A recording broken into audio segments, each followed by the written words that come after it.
सोचिए, कुरुक्षेत्र का मैदान, जहां इतिहास बस बदलने ही वाला था।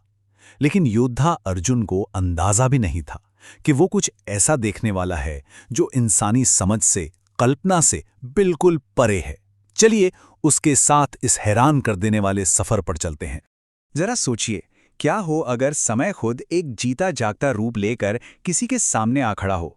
ये कोई कोरी कल्पना नहीं है। गीता के 11वें अध्याय का यही तो सार है।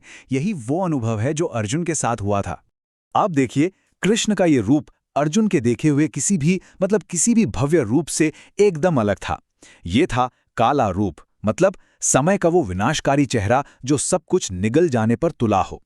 एक ऐसा रूप जिसमें जन्म और मृत्यु दोनों एक साथ हो रहे थे।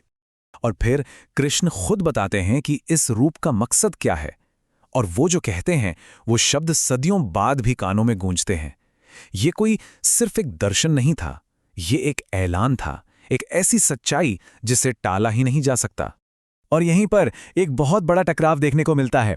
एक तरफ है इंसान की अपनी मर्जी और दूसरी तरफ है ब्रह्मांड की नियति। कृष्ण के इस खुलासे के बाद तो अर्जुन लड़े या ना लड़े कोई फर्क ही नहीं पड़ता था। क्यों? क्योंकि नतीजा तो पहले से ही तय था। उसकी अपनी इच्छा उस बड़ी दिव्य इच्छा के सामने मानो कुछ थी ही नहीं। तो कृष्ण का संदेश एकदम साफ था कि हर कोई एक बड़ी दिव्य योजना का हिस्सा है। काम बस कर्म करना है, क्योंकि अंजाम तो लिखा जा चुका है। अर्जुन को यह समझना था कि वो कर्ता नहीं है, वो सिर्फ एक माध्यम है, एक निमित्त मात्र। तो इस हैरान कर देने वाले, इस भयानक दृश्य को देखकर अर्जुन की हालत क्या हुई होगी।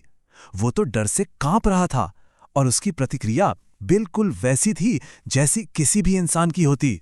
शरीर कांप रहा था, आवाज में लड़खड़ाहट थी।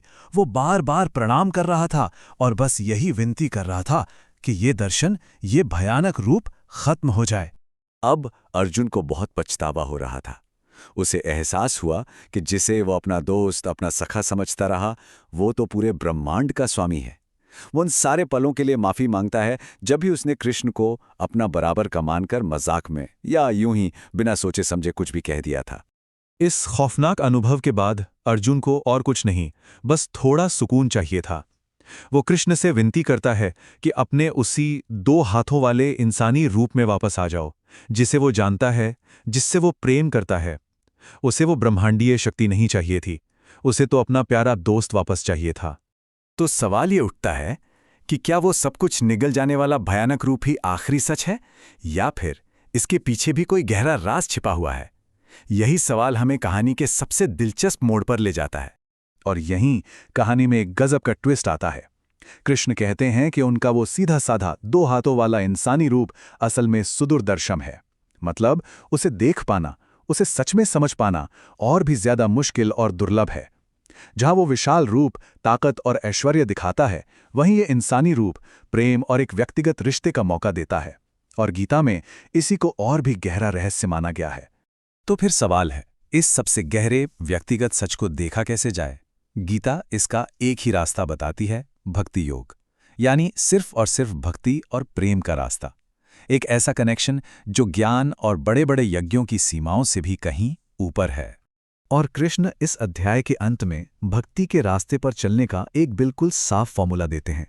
वो बताते हैं कि उस गोपनीय रूप को देखने के लिए अपनी चेतना को कैसे तैयार किया जाए। पहला, कि अपने सारे काम मुझे समर्पित करो। दूसरा, अपने जीवन का सबसे बड़ा लक्ष्य मुझे बनाओ। तीसरा, मेरी भक्ति में लगे रहो। चौथा, दुनिया की मोहमाया और लगाव से आज़ाद हो जाओ। और पांचवां, हर एक जीव के प्रति दोस्ती और दया का भाव रखो। तो आखिर में ये एक बहुत बड़ा सवाल हमारे सोचने के लिए रह जाता है कि परम सत्य क्या है? कोई विशाल ब्रह्मांडीय शक्ति जिसे सिर्फ डर और हैरानी से देखा जा सकता है, या फिर एक व्यक्तिगत, एक गहरा रिश्ता जिसे सिर्फ प्रेम से ही समझा जा सकता है? गीता हमें इस सोच में छोड़ जाती है कि शायद सबसे बड़ा रहस्य उस भयानक रूप में नहीं, बल्कि सबसे प्यारे, सबसे अपने लगने वाले रूप में ही छिपा है।